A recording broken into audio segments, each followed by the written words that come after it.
Hi, I'd like to talk about a piece of joint work with Shitipu Ghosh and Zhenkun Li on the tau invariance in monopole and instanton Floer theories.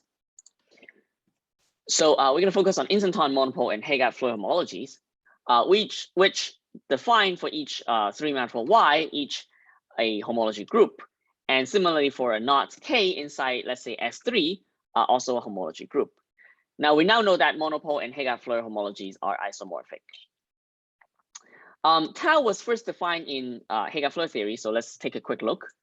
HFK hat is a module over some base ring R, but there is really an enhanced minus version, HFK minus, which is a module over the polynomial ring with a formal variable U.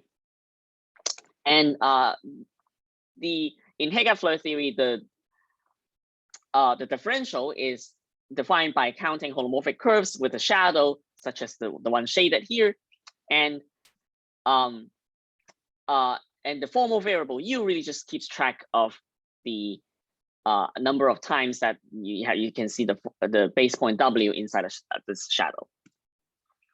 So we can see HFK minus, we can put HFK minus here. Note that there is no obvious way to do the same thing for instanton and monopole.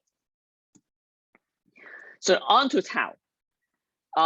HFK minus has two Z gradings, the Maslow grading M and the Alexander grading A. And tau is defined as the maximal Alexander grading over all non-U torsion elements in HFK minus with a negative sign in front.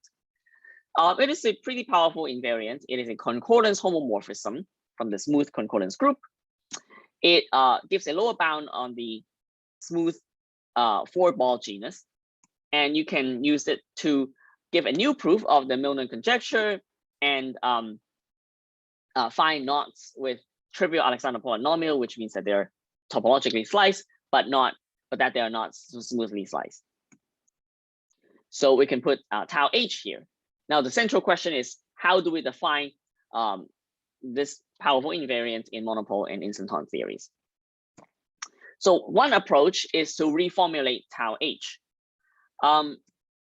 We define first the idea is to define a new sharp, which is the minimum surgery coefficient that is non-negative, such that the surgery cobolison map on Hegat-Floer homology vanishes. So note that these are the Hegat-Floer homologies of three manifolds and not for knots. Then there's a homogenization process where you take connected sums, copies of connected sums of K with itself n times. You divide by n, take the new sharp divided by n, take the limit as n goes to infinity, divide by 2. Then this recovers tau. Now John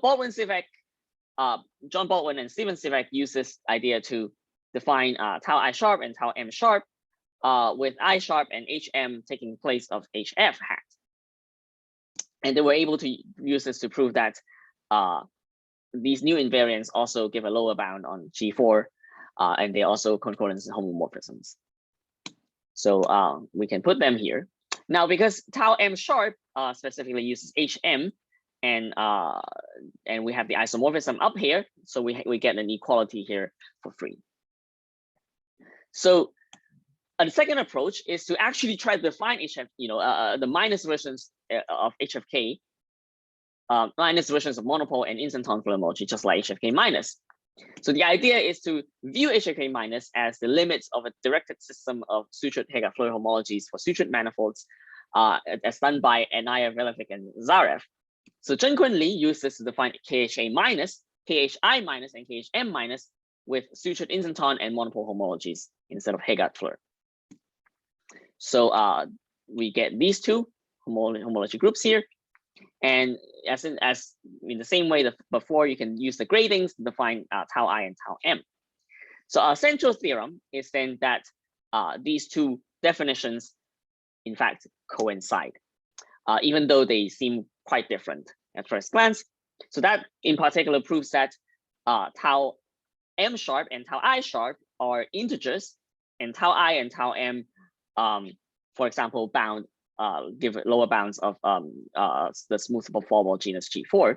And finally, because we have this equality here, we conjecture that KHM minus is in fact isomorphic to HFK minus, just like KHM is isomorphic to HFK. Thank you.